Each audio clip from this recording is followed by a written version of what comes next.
Bonjour à tous et bienvenue dans Délivrez-nous. Aujourd'hui, nous sommes à la Maison de la Culture d'Amiens et dans un instant, nous retrouverons Marcel Bozonnet, comédien et metteur en scène. Il est entré à la Comédie Française en 1982. Il a dirigé le Conservatoire national supérieur d'art dramatique de 1993 à 2001 et il a été administrateur général de la Comédie Française jusqu'en 2006. Ici en résidence à la Maison de la Culture, il met en scène une adaptation du roman de Bailly-Bars, dont les premières sources écrites remontent au XVIIe siècle, mais qui fut surtout transmis oralement par des conteurs professionnels dans les cafés d'Alep, de Damas ou du Caire, jusque dans les années 70. On retrouve tout de suite Marcel Bozonnet. Marcel Bozonnet, bonjour. Merci beaucoup de nous accorder cet entretien à la Maison de la Culture. Vous mettez ici en scène Bailly-Bars, le mamelouk qui devint sultan, qui est adapté du conte Le roman de Bailly-Bars, hein, c'est l'origine de l'histoire. Racontez-nous d'abord comment vous avez découvert cet ouvrage et ce qui vous a donné envie de l'adapter. J'ai découvert cet ouvrage dans la bibliothèque de l'Institut du monde arabe où m'a conduit une amie, Cécile Falcon, qui est arabisante. Je cherchais un texte de la littérature arabo-musulmane.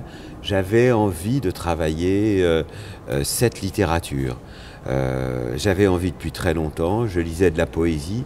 J'avais un souvenir aussi émerveillé des Mille et une nuits de Pasolini que j'avais vu au cinéma, dans un cinéma Place Clichy avec le public qui chantait en arabe les chansons du film.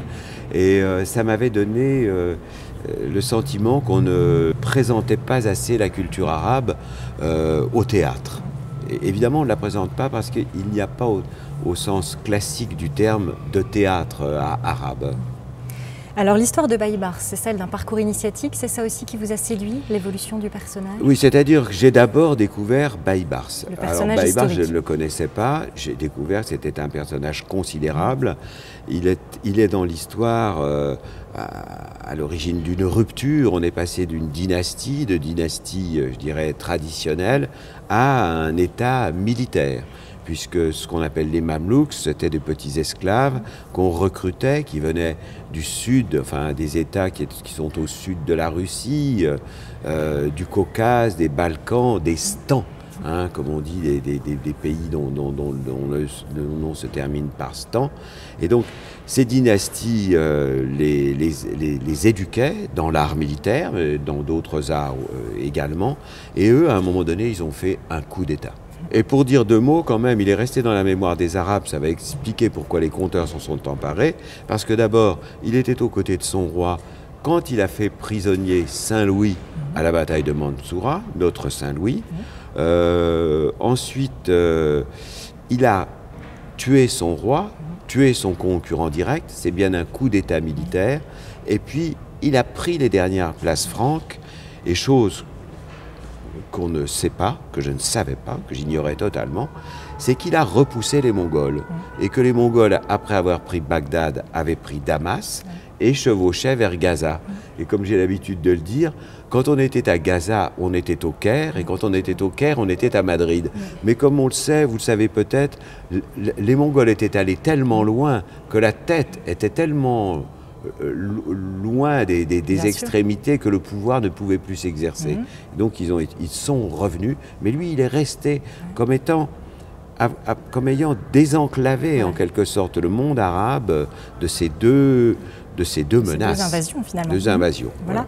Sur le plan de l'adaptation, comment tailler dans le roman de Bailly-Bars, qui est une somme, qui a été seulement en partie traduit d'ailleurs par Georges Boas et Jean-Patrick Guillaume, quels épisodes choisir pour une mise en scène? Alors deux mots sur Georges Boas et Jean-Patrick Guillaume, qui sont deux jeunes linguistes, qui étaient deux jeunes linguistes, qui découvrent, qui voient ces feuillets dans le bureau du directeur du Musée des Arts et Traditions Populaires de Damas, qui connaissent l'existence. Le directeur collectionne, parce qu'il y a une tradition orale et une tradition écrite de ce roman de Bailly-Bars. Il a collectionné tous ces feuillets qui constituent le cycle complet du roman de Bailly-Bars. Et ils entreprennent de le traduire. Ils en traduisent 10 volumes. D'abord pour Sinbad, qui a été repris par Actes Sud, donc maintenant on trouve tout ça chez Actes Sud. 10 volumes, s'ils avaient traduit l'ensemble, on aurait traduit 60 volumes. Ouais, c'est considérable comme travail. Voilà. Alors, évidemment, quand on est en face de ça, on est en face de quelque chose d'extrêmement compliqué. Évidemment, c'est un corpus qui n'est pas maîtrisable et pendant longtemps, je ne savais pas comment le prendre, je ne savais pas comment l'aborder. Et puis, il m'est revenu en mémoire cet ouvrage de Propp qui s'appelle Morphologie du conte. C'est un formaliste russe. On sait que Lévi-Strauss lui devait beaucoup, lui a rendu hommage. Et donc, au lieu il parle de structure et il dit que les contes sont structurés. Il y a un héros, il y a un anti-héros, il y a une dame bienfaitrice, il y a un compagnon, il y a quelque chose qui fait que quelque chose est, il y a une annonciation, enfin voilà. Donc ayant maintenant cette nouvelle clé en main, j'ai pu distinguer le héros, l'anti-héros, et tout le monde m'a aidé pour que je sois fidèle au moins au début, qu'on puisse comprendre au moins le début de la structure, qu'on puisse comprendre que c'était une structure. Ça a été le principe. D'accord. Alors vous avez fait de ce spectacle un spectacle hybride où se mêlent chant, musique, danse. Vos comédiens savent tout faire ? Oui, parce qu'évidemment, c'est d'abord un roman d'initiation, donc ça nous a amené vers cette figure du cercle. Et puis, comme dans ce roman, il y a 50 personnages, enfin on en a retenu 50 et qu'ils sont 9 comédiens, il fallait déjà qu'un certain nombre de personnages soient joués par des masques. Donc il y a 8 masques, il y a un certain nombre de postiches, d'arrangements de costumes qui fait que la multiplicité du monde est présente sous les yeux. Alors au début, c'est le roman d'initiation, donc effectivement, quand on rentre dans le cercle, on change de personnage. Et puis ensuite, c'est un roman d'aventure. Alors là, ça devient plus linéaire, c'est face à nous, c'est plus frontal. Et puis, il y a aussi une dimension épique. Alors, pour rendre compte de tout ça, il faut chanter. Pour rendre compte de la transcendance, par exemple, il faut chanter. Le Coran est récité. Mais pour rendre compte de la joie de vivre, il faut danser. Donc il y a des comédiens, chanteurs, danseurs, marionnettistes et musiciens. Puisqu'il y a une musique, il y a un musicien, comédien, Richard Dubelski, qui accompagne le spectacle. Tout à fait. Alors il y a aussi de nombreux registres littéraires dans cette œuvre et dans ce spectacle. L'épopée, le merveilleux, la farce se côtoient. C'est ce qui fait que chaque public peut aussi se l'approprier et y trouver son compte. Oui, moi j'aimais, si vous voulez, cette idée que voilà, on puisse rentrer, qu'on ne soit jamais allé au théâtre parce qu'on est petit ou jamais allé au théâtre parce que ça ne s'est pas présenté et qu'on puisse comprendre ce qui se passe, que ce soit une forme de théâtre ouvert où chacun puisse comprendre. Vous avez conservé de nombreux passages en arabe dans le spectacle, qui donne beaucoup de poésie aussi à ce texte, notamment quand Baïbars récite le Coran. Voilà, il y a de très, très belles parenthèses arabes. C'était important pour vous Je trouvais très important qu'on entende la langue arabe en même temps qu'on découvrait sa culture.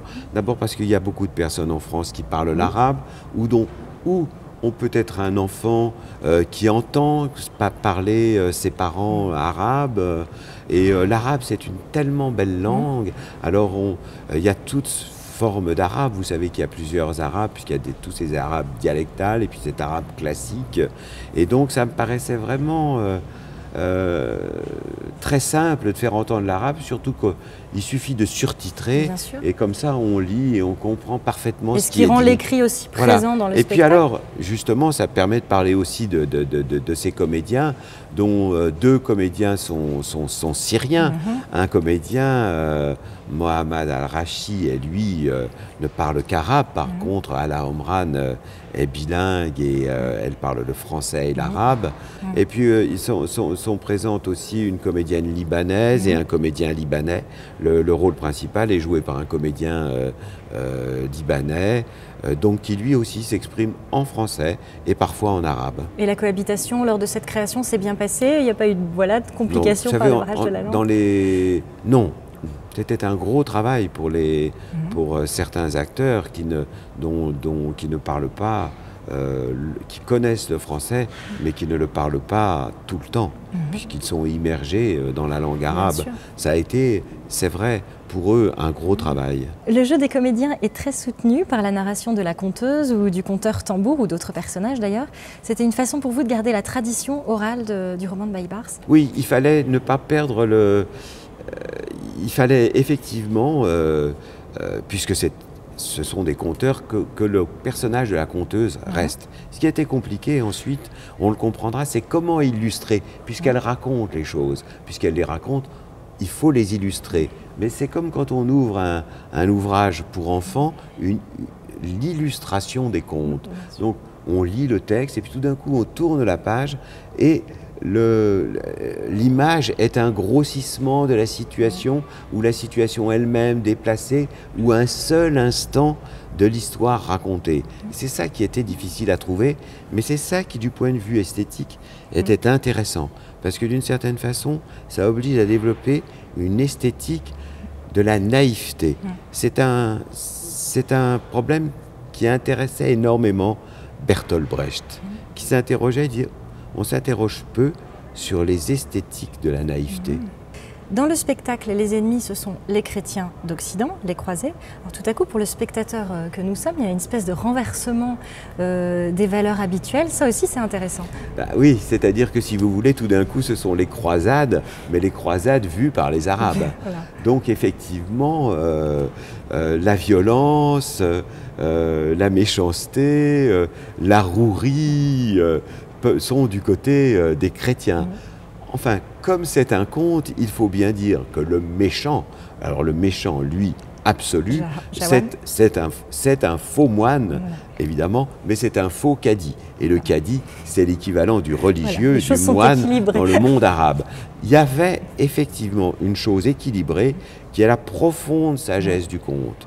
Et c'est là où le conteur est grand, c'est qu'il n'est pas, comment je dirais, par exemple, tout simplement, nationaliste. Absolument. Il est universel, qu'il soit occidental, qu'il soit arabe, qu'il soit chinois, qu'il soit japonais. Le conteur, il a des valeurs universelles. Absolument.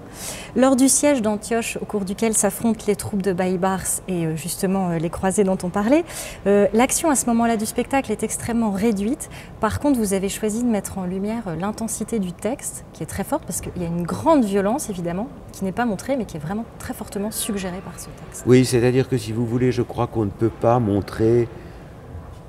On ne peut pas montrer la bataille, on ne peut pas montrer la guerre, donc on peut uniquement la suggérer. Et nous, ce sont des oiseaux, il y a un thème des oiseaux. Les oiseaux, vous savez, sont toujours à proximité des champs de bataille, parce que dès que les batailles sont terminées, au moins ceux qui trouvent leur compte, ce sont les oiseaux, qui viennent manger les cadavres. Et donc, juste cette présence, et là, il y a une place au texte, et c'est vrai que ce conte, qui est tout le temps merveilleux, il est traversé de temps en temps par une violence extraordinaire. Grande intensité. Et alors nous, j'ai rassemblé plusieurs moments de violence, parce que autrement, il dure 4 ou 5 lignes. Mais dans le théâtre, ce serait insuffisant. Donc on a étendu ces moments en rassemblant quelques-uns pour que cette, comment dire, cette intensité dramatique soit présente. Absolument. Vous êtes comédien, bien sûr, Marcel Bauzonnet. N'avez-vous pas eu la tentation de jouer dans ce spectacle-là? Eh bien non, pas du tout. C'était trop compliqué. C'était vraiment, si vous voulez, trop de travail du point de vue de l'adaptation, trop de travail avec mes collaborateurs pour définir l'espace scénique, pour faire les costumes, notamment avec Renato Bianchi, qui a conçu les 50 costumes. Magnifique. Trop de travail pour la conception musicale, parce qu'il y a une conception, je dirais, archaïque, traditionnelle, de percussion en scène, mais une conception technologique, parce qu'il y a les sons, les sons, la technologie est faite avec ce qu'on fait de mieux en matière technologique, en utilisant les logiciels de l'IRCAM, enfin, donc tout ça, c'était vraiment beaucoup de travail. Il fallait rester chef d'orchestre. Il fallait rester chef d'orchestre, oui. Très bien. Est-ce que c'est pour vous aussi une satisfaction de sortir de l'oubli un chef-d'œuvre pareil, de garder l'idée de transmission comme ça, d'héritage, parce qu'il se perd ce roman de Baïbars, hein. Il n'est plus dit dans les cafés. Il n'est plus dit dans les cafés, c'est la radio qui a, qui a remplacé les conteurs dans les cafés. Ce que je mettrais en avant, c'est l'interculturalité. Vous savez, il y a ici des lycées UNESCO, labellisés justement UNESCO, qui sont des lycées interculturels, où dès l'enfance, on apprend aux enfants qu'il y a d'autres cultures et on les met en contact avec ces autres cultures. Et ça, évidemment, vous savez, moi j'ai eu la chance de servir le théâtre français, le théâtre classique, j'ai fait du grec, j'ai fait du latin, j'ai joué les auteurs grecs, j'ai joué tous les auteurs classiques, les auteurs contemporains, les auteurs russes, anglais, tout le monde occidental, je l'ai traversé dans tous les sens, en tout cas au galop. Oui. Mais je suis content d'être dans une autre culture. Bien sûr. Oui. Je suis content d'aller à la découverte d'une autre culture. On est riche de ça, bien sûr. En 2007, vous avez créé ici aussi Gavroche Rentrons dans la rue, que vous interprétiez seul dans des gymnases ou des lieux un peu alternatifs comme ça. C'est important pour vous de porter le théâtre hors des scènes habituelles ou en tout cas vers des publics qui ne sont pas forcément habitués au théâtre. Oui, mais c'est-à-dire que si vous voulez, c'est tout le problème de notre société. Hein, on ne peut pas. On est en train de se constituer en ghetto. On a constitué des ghettos. Alors il y a des ghettos, c'est plutôt de riches, hein, c'est par classe. Des ghettos pour les riches, des ghettos pour les classes moyennes, des ghettos pour les plus pauvres. Tout ça se répartit à l'échelon régional, à l'échelon d'une agglomération. Et donc, évidemment, le rôle de la culture, c'est de briser ces ghettos, de trouver les moyens de briser et de faire que les gens circulent entre les ghettos. On ne peut pas les appeler autrement. Donc évidemment, c'est l'objectif d'une maison de la culture, c'est l'objectif d'une compagnie comme la mienne. Pour moi, c'est le combat de ma vie. C'est le plus important de tous. La destinée de Sultan n'est pas du tout évidente au départ pour Baïbars, hein, il doit passer par de nombreuses épreuves et il y a la rencontre, vraiment les rencontres qui le font évoluer. Est-ce que dans votre vie aussi, parce que votre parcours au départ il n'est pas évident que vous deveniez comédien ni metteur en scène, est-ce que vous aussi comme ça, vous avez eu des rencontres? Je n'ai été que pris comme ça. Mais bien sûr, vous savez, de toute façon, racontez-nous un peu votre parcours. Toute vie humaine, vous êtes pris. Vous êtes pris d'abord par vos parents qui vous emmènent, et puis le relais, ce sont les instituteurs, les professeurs. Dans ma jeunesse, c'était des prêtres, un jeune abbé, des voisins qui s'occupent de vous, qui vous font découvrir quelque chose.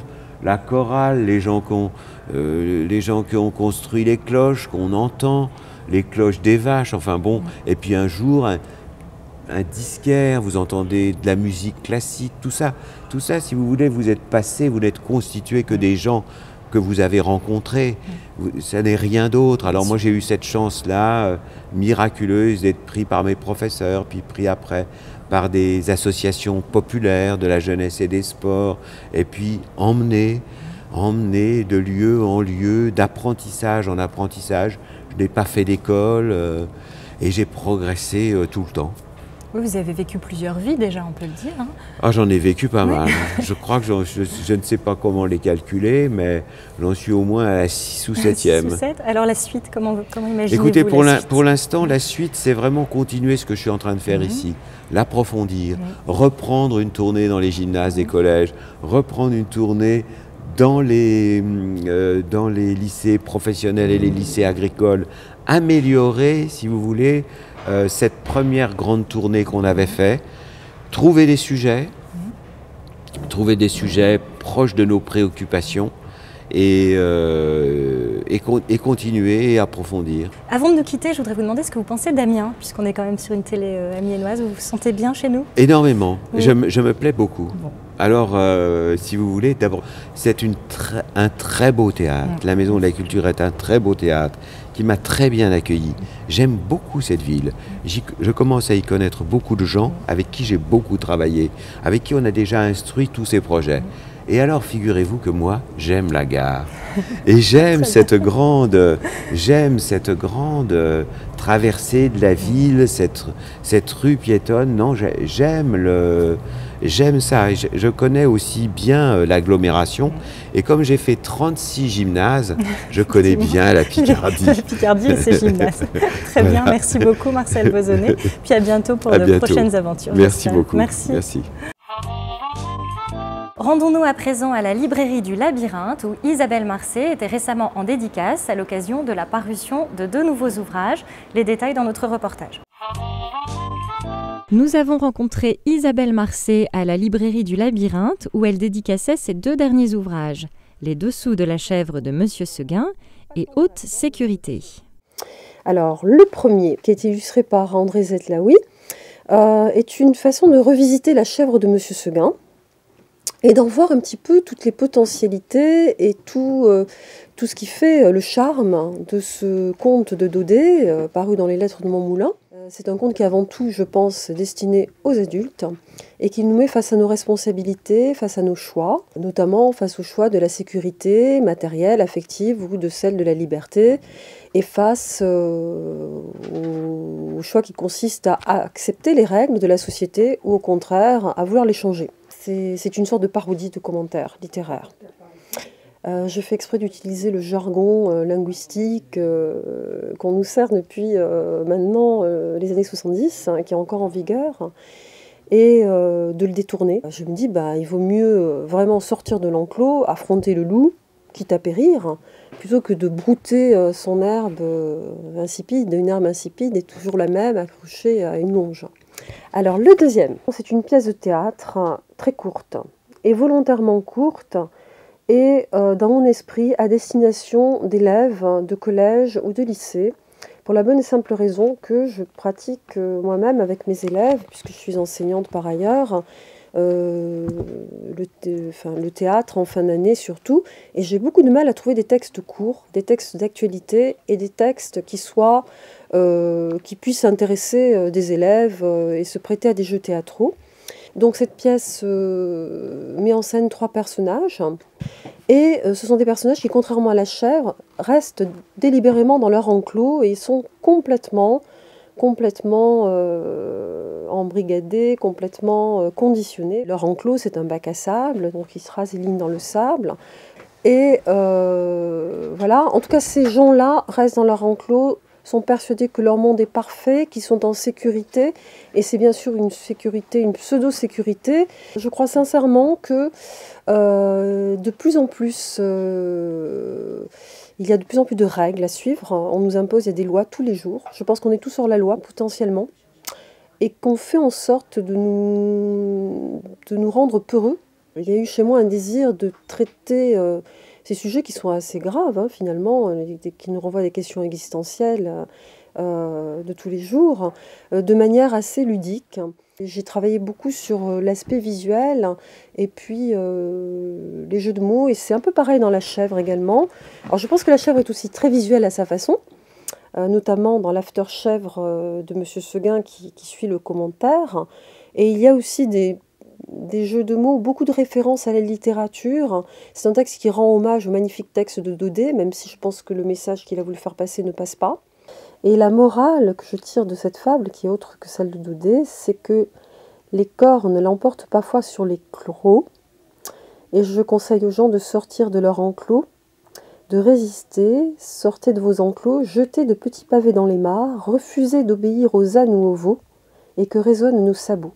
Dans ces 2 petits livres à petit prix, Isabelle Marcé soulève avec humour de grandes questions, à découvrir chez tous les bons libraires. Cette émission est maintenant terminée. Merci beaucoup à la Maison de la Culture pour son accueil. On se retrouve très prochainement pour un nouveau Délivrez-nous sur TV Amiens.